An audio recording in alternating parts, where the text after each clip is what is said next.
Demək belə baxıram səhər tezdən bu bilirsiniz Naxçıvana İran raketi düşübdü.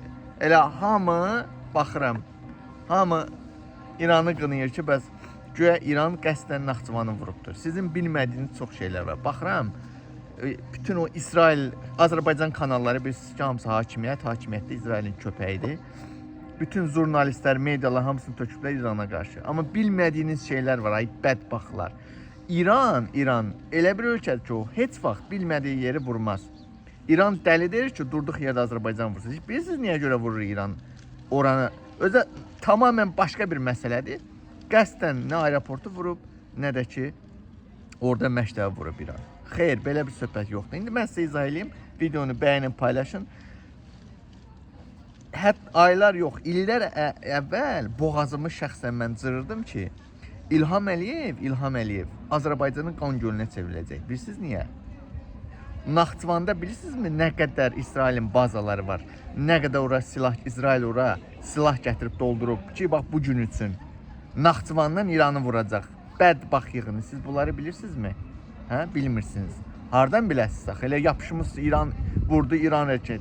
Birincisi, İran həmin o Naxçıvandakı İsrail bazasını vurmaq istəyərkən Azərbaycan hava qüvvələrinin, hava hücumundan müdafiə qüvvələri vurub o həmin o İran raketini yalıb göydə vurubdu.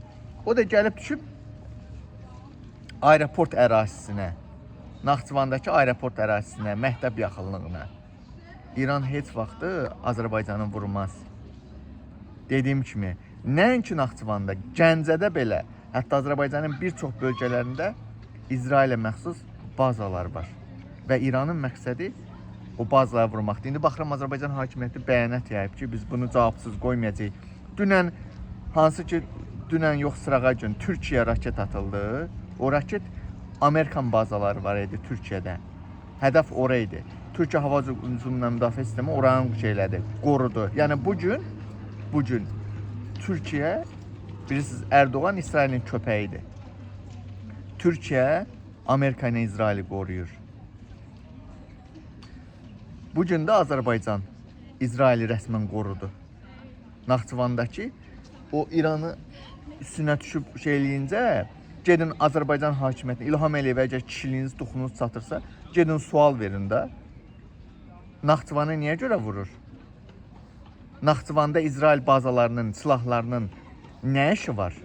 Siz bilirsinizmi Naxçıvanda bu dəqiqə İsrailə aid nələr ora toplanıbdır? Həmin bax bu müharibə üçün toplanmışdı ki, bilirsiniz, İranla sərhəddə oradan rahat hər yeri vurmaq olur. Biri var 1200 kilometr raket atasan, bəzilərini göydə vurulur. Bir də var yaxın məsafədən vurasan İranı. Və bugün İran, Türkiyə, o müsəlman ölkələri, ərəb ölkələrini demirəm, hamısı bu dəqiqə İrana qarşı. İran bu dəqiqə tək başına 9 dənə ölkə ilə mübarizə aparır. Sizin xəbəriniz varmı? 9 dənə ölkəyə qarşı mübarizə aparır tək başına. Yenə deyirəm, İran Azərbaycanı qəsdən vurmayıb. Oradakı hansı ki bazaları vurmaq istəyirdi, İsrail bazalarını. Onu da Azərbaycan hava hücumundan müdafiə sistemləri qoymadı onu. Niyə? Çünki İlham Əliyev bilirsiniz ki, ailəlikcə İsrailin köpəkləridir. Qoruyur. Yoxsa baxmışım, yıxıb sürüyorlar bayaqdan İranı. İran bu dəqiqə 9 ölkəyə qarşı mübarizə aparır tək başına. Şərəfsizlər, ağızlarına gələn danışırlar. Toxunuz çatın, gedin İlham Əliyevin yapışından yaxadın ki, niyə bizi sən qan gölünə ölkəmizi çevirəsən, niyə bizi müharibəyə sürükləyirsən sən? İsrail bazalarının Naxçıvanda nə işi var? Silahlarının, raketlərinin nə işi var? İran oranı vurmaq istəyirdi. Mən belə baxıram, qoymayacaq Azərbaycan oranın vurulmasına.